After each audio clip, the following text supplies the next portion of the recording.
enseigné à l'université de Tizi Ouzou, spécialité de l'archéologie, donc c'est l'histoire antique.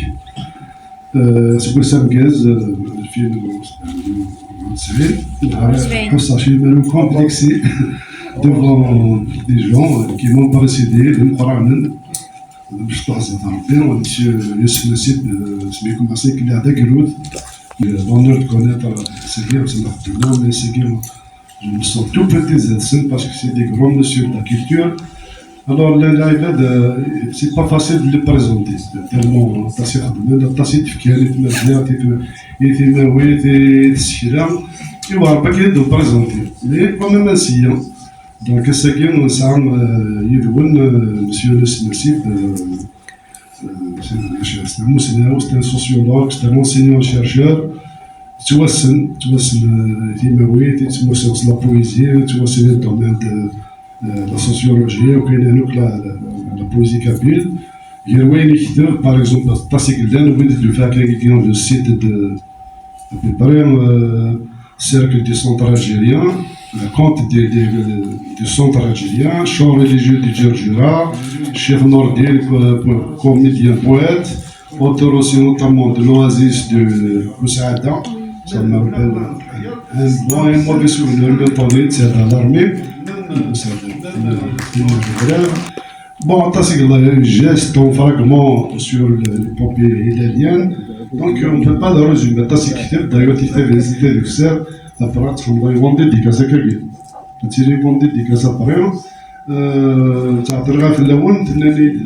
Bien sûr, je remercie, j'ai oublié de remercier la directrice de la culture et son personnel qui de temps en temps nous invite à portionner un mois. الزوارة وراجل فلوني الكل لا وناس واسم كاز نصحاب هنا يكون ويد واش ولا نكون السيدي هيوسي ولاد مسيا في مدينة تمازيغ تقبيليت précisément. La poésie, c'est un des traits de culture qui sont inhérents à l'humain. Parce que seul l'être humain crée de la poésie. Dans les trois règnes qui existent, l'humain, l'animal, le végétal, il n'y a qu'un seul règne qui produit la poésie, parce que l'humain produit une langue, tandis que les animaux ont un langage. Les animaux ont des manières de s'exprimer. Par exemple, dans le cas de danger, un animal peut émettre un cri qui est un cri de détresse, que comprennent les autres animaux. Mais comme disait Bergson, le rire est le propre de l'homme, la poésie est aussi le propre de l'humain. Le mot poésie lui-même vient du grec poésis, qui veut dire exactement la création. Or, la création est humaine, elle n'est pas animale. Même biologiquement, l'animal ne crée rien. Il subit des mutations, des évolutions, tandis que l'humain crée. Tabliès, donc la poésie, est une création de l'homme. De l'humain entendons-nous. L'homme avec un H majuscule ne veut pas dire l'homme masculin. Et elle est d'abord et avant tout l'expression d'une émotion, l'expression d'une volonté, l'expression d'un désir, l'expression de l'émission d'une pensée, parce que la poésie permet de transmettre aussi la pensée. Et la poésie, elle est aussi un vecteur de sagesse. De même que le proverbe, qui transmet la sagesse aussi, la poésie, elle est porteuse du sapientiel. C'est une expression imagée et rythmée, c'est une expression esthétique qui porte le vrai et la sagesse dans la beauté. Et c'est en cela que la poésie n'est pas donnée à tous. Il y a un don qui doit être chez le poète, même si la poésie suppose aussi du travail. Parce que quand on pense au poète, on pense que c'est quelqu'un qui est inspiré et qui automatiquement reçoit un message qu'il écrit dans la beauté, dans le rythme, dans l'harmonie. En réalité, il y a d'abord donc l'inspiration, mais il y a aussi le travail. Vous savez que Victor Hugo, quand il écrivait ses poèmes, il arrivait jusqu'à raturer 20 fois une ligne. C'est-à-dire qu'il écrivait un vers, et il s'apercevait que ce n'était pas tout à fait la rime, tout à fait le sens qu'il voulait donner au vers, il le transformait. Voilà, tout ça pour dire que le travail du poète, c'est quelque chose de fin, c'est quelque chose de subtil. Et c'est pour cela, dans cette subtilité-là, dans cette finesse-là, qu'il transmet un message qui est reçu par l'auditeur. Alors je viens de dire auditeur. Oui, parce que la poésie kabyle a d'abord été orale. Je ne vous apprends rien en vous disant que la poésie kabyle date très certainement de l'Antiquité, mais comme elle était orale, et on dit que l'écrit reste, les paroles s'envolent, eh bien parce qu'elle n'était pas écrite, elle s'envolait. Il y a certainement des chefs-d'œuvre de poésie que nous avons perdus depuis des siècles. Ce n'est que lorsque l'écriture arrivera qu'on pourra la fixer et la garder. Mais l'écriture va arriver sur le tard, puisque dans l'Antiquité, ils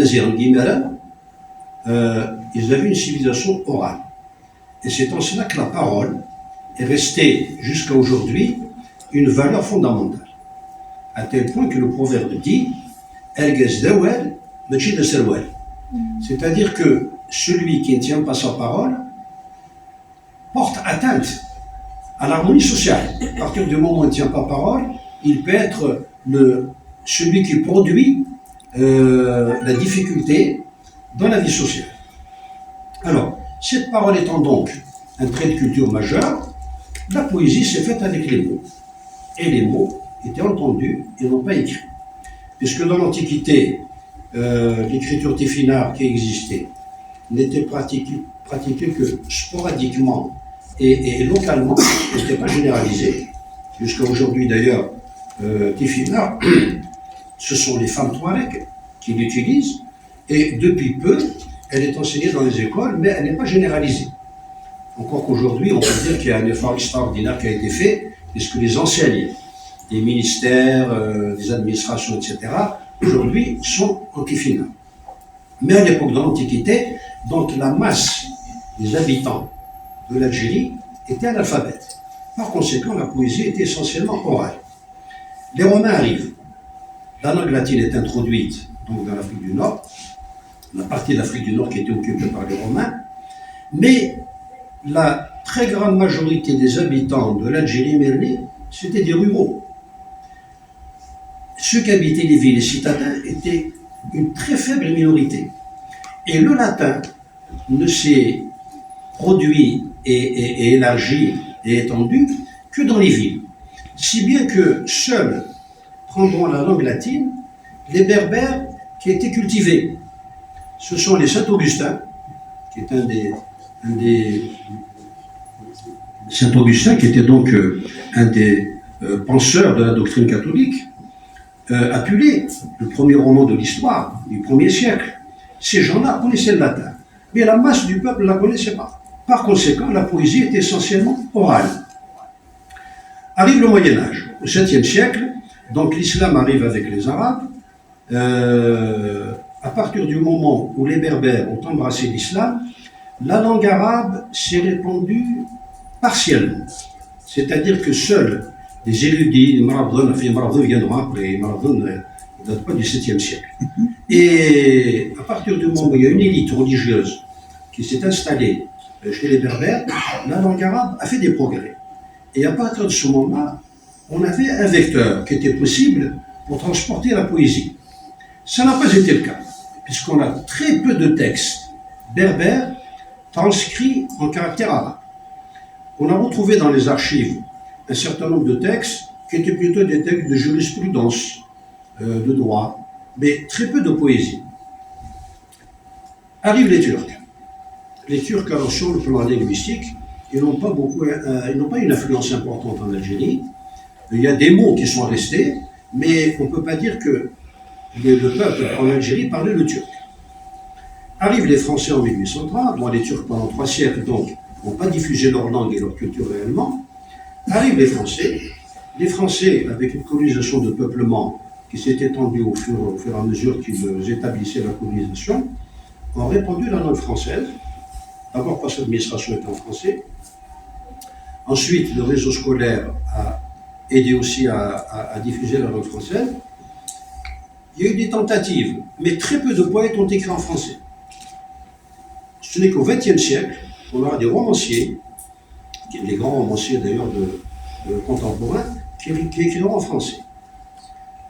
Par conséquent, on peut dire que la poésie kabyle n'a commencé à s'écrire qu'à partir du XXe siècle. Alors, nous passions donc de l'oralité à l'écriture. Mais avant peut-être de parler de l'écriture, on peut évoquer les spécificités de la poésie. Elle est d'abord humaine, propre à l'homme.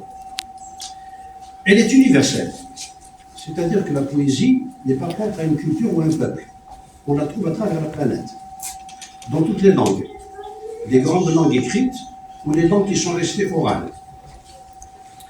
Je vais prendre 3 exemples de poètes pour montrer comment elle est universelle. Des poètes qui n'avaient aucun rapport avec eux, qui ne connaissaient pas les langues des uns des autres, qui ne se connaissaient pas, qui n'avaient pas toujours vécu à la même époque. Et pourtant, ce sont des poètes qui ont pu exprimer les mêmes réalités, les mêmes désirs, les mêmes ambitions, les mêmes angoisses, etc. Verlaine, c'est Mohamed Mohamed et Abou Nouès.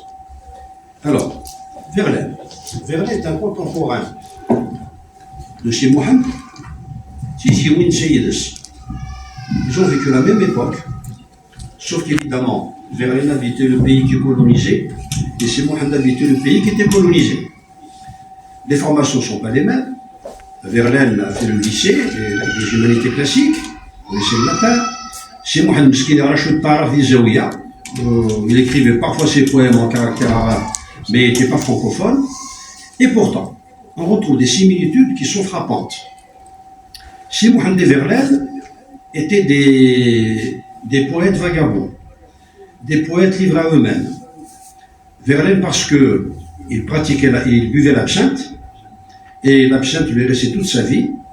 D'ailleurs, le café La Source, pour ceux qui connaissent bien Paris, boulevard Saint-Michel, c'était le café où Verlaine, avec Alphonse Daudet, Rimbaud et d'autres poètes, venait prendre l'absinthe tous les jours. Donc, il était alcoolique. Il s'est marié à un mariage qui n'a pas duré longtemps. Il était sur les routes. Il était en Belgique, il était en Angleterre, il était dans l'Est, il était dans le Sud, il était à Paris. C'est Mohamed pareil. Sauf que c'est Mohamed, ce n'est pas l'absinthe, des kiff. Mais Asbsir et la Rose Dayman. Et si Mohamed, lui évidemment, a vécu une tragédie qui est le soulèvement de 71, puisque son père a été tué, mais son oncle paternel est envoyé en Calédonie, maison détruite, le terrain dépossédé, et voilà d'où même il n'a pas pu se marier, il était sur le point de se marier, et finalement ça a été un échec. Donc avec Verlaine, il se retrouve à être des poètes d'abord doués, avec un don de poésie, mais surtout avec une situation sociale tragique qui va les faire réagir dans la poésie. Les deux étaient des croyants. C'est Mohamed Delmouman, il a des zaouia, يحمل الدينيس ولما يزرع باللي يفرورين الدين, puisqu'il avait probablement des mœurs et un comportement qui n'était pas toujours celui que voulait sa foi. Verlaine pareil, Verlaine était chrétien, mais très porté sur la boisson et sur les débordements moraux, comme si Mohamed et frère voulaient d'acquérir. Mais les deux vont revenir au chemin de la foi comme ils ont pu. Verlaine, en revenant à la foi, a écrit un poème extraordinaire qui s'appelle Les Faux Beaux Jours. Les Faux Beaux Jours, c'est ceux de l'absinthe. Les faux beaux jours ont lui tout le jour, ma pauvre âme, et les voici vibrer au cuivre du couchant. Ferme les yeux, pauvre âme, et entre sur le champ. Une tentation des pires, fuis l'infâme, etc. Je parlais tout à l'heure aussi d'Abou Nouès. Abou Nouès, qui était exactement le comportement d'Abou Nouès, c'était celui de Sidi Mohamed et de Verlaine, les mœurs, l'alcool, etc. Et le jour où il est revenu à la foi, il a réagi comme Verlaine et Sidi Mohamed. Qu'a dit le poème d'Abou Nouès? pense que tout le monde comprend l'arabe, donc il n'y a pas à traduire. Ya Rabbi, in kanati dhunubi azima, falaqad alimtu bi anna ufwaka a'zamu. أدعوك ربي كما أمرت تضرعا وإذا ردت يدي فمن لا يرحم إن كان يرجوك إلا محسن فبمن يلوذ ويستجير المجرم ما لي إليك وسيلة الرجاء فالجميل عفوك ثم إني مسلم. Voilà un buveur, voilà quelqu'un qui était complètement dépravé, qui revient à la fois avec un poème extraordinaire qui exprime à la fois le regret, la peur du péché et le bonheur de revenir dans sa voie. Si Mohamed, lui, a vécu évidemment des moments beaucoup plus tragiques que ces deux autres poètes. Je vous disais que sa famille a été ravagée, il est parti sur le chemin sans rien, et ce malheur qu'il a vécu, il l'a rendu dans deux poèmes. Un Zouarou, qui est un poème qui reste dans l'histoire, qui témoigne sur l'histoire, c'est celui de 71. Il se met à Ouahd Sbeil. Alors je vous rappelle que Ouahd Sbeil, c'est le soulèvement de la Kabylie contre la colonisation qui a été lancé par deux personnages, Chir Haddad, qui a amené le côté spirituel et les khouans de la Rahmaniya, et quelqu'un qui était plutôt un gestionnaire, un administrateur, un militaire, qui a apporté le côté militaire. Ils ont lancé donc le soulèvement, et Cheikh Mohamed El Hussein était contre. Cheikh Mohamed El Hussein a dit: vous allez à la boucherie, parce que l'armée coloniale de Bijou comportait 100 000 hommes, avec la canonnière, la cavalerie, une armée de métier. C'est une armée qui a fait, avec Napoléon Ier, toutes les guerres de conquête de Napoléon Ier, etc. Des paysans qui étaient opposés par les nationalistes de Kabylie. Les paysans, ce n'étaient pas des gens qui étaient entraînés à la guerre, et leurs armes étaient rudimentaires par rapport à la France. Cheikh Mohamed a dit: vous allez à la boucherie. Il y a eu un mot historique. Il n'est sans remis que je me dis sif. Ce sif, elle est faire ce sif, dit sif. Et c'est exactement ce qui s'est passé. Il est entré en juillet 1830 avec son armée, et il est sorti en juillet 1962 par la force de la LN. Donc, si Mohamed a vécu tragiquement le 71, et ce qu'a dit Cheikh Mohamed quand il disait que nous allons vers la boucherie n'était pas seulement immédiate, c'est une boucherie à longue échéance. Pourquoi? Parce que dès que l'armée française a remporté la victoire militaire sur les nationalistes algériens militants, la France a décidé trois choses. Considérant que la Kabylie était un foyer dangereux pour eux, ils ont décidé, 1, la dépossession en frontière. Les meilleures terres de la Kabylie ont été données aux Alsaciens-Lorrains qui étaient passés de l'Allemagne à la France pour les récompenser. Lutte contre l'islam. Le cardinal Aligéry crée les pères blancs et les pères blanches et les sœurs blanches, et le premier endroit où ils les ont envoyés pour évangéliser, c'est la Kabylie.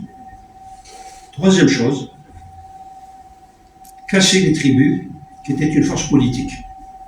À partir du moment où ils les ont séparés, la force politique de la tribu, c'est vrai, a été diminuée. Et c'est Mohamed a vécu tout ça.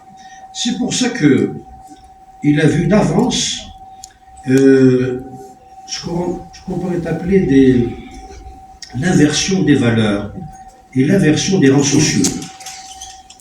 Ouidillan, ceux qui étaient des notables, respectés, qui étaient une puissance en Kabylie, Tarzan de Farsa, il les a brisés, et ceux qui sont portés au service de la France, le roi de Chambet, le roi de Qaïd, le roi de l'Ara, le roi de etc. Donc, inversion des valeurs. Et c'est ça que c'est Mohamed a ressenti au plus fort de lui-même quand il a dit Asgos Ouahd Sbeil dirith, ayirfiu fahmith, akarat sheddu salo, Israël huntin nignith, smak di tsalahith, yerna tulad wurulu, ima yakayd dunith, زيغنتي مغريث Et il avertissait en quelque sorte en annonçant novembre 1954. C'est-à-dire que ce que la France a promu, parce qu'ils l'ont aidé, quand arrivera en novembre 1954, on va avoir l'inversion de l'autre côté. Inès était déchu, Inès appelait un billet de la marzo. عاوقاو دوك الزو مروي الشي حد العيار اسبيلا نجنح نتهزو دي السوق ذا منزو ذي الفدس راح يشوضها يضرب يتساوي الزو يدلو ينفذ يسلسو يفكر زيت يوزا حاشاكم. Voilà, pour dire que la à gauche ou à droite, au nord ou au sud, elle est universelle, elle est humaine. Elle est un miroir de l'âme, c'est-à-dire que c'est elle qui nous rend les sentiments profonds du poète, lequel exprime les sentiments de tout le monde, pas seulement les siens. Mais lui sait les exprimer dans l'esthétique, dans la beauté, ce que ne savent pas faire n'importe qui. Enfin, cette poésie universelle est donc un vecteur de sagesse, c'est-à-dire qu'elle enseigne ce qui gêne, elle signale les comportements qui sont asociaux, elle appelle un comportement qui va vers le vivre ensemble harmonieux. La poésie porte aussi cette sagesse-là. De ce côté-là donc, on peut dire que c'est l'œuvre littéraire sapientielle.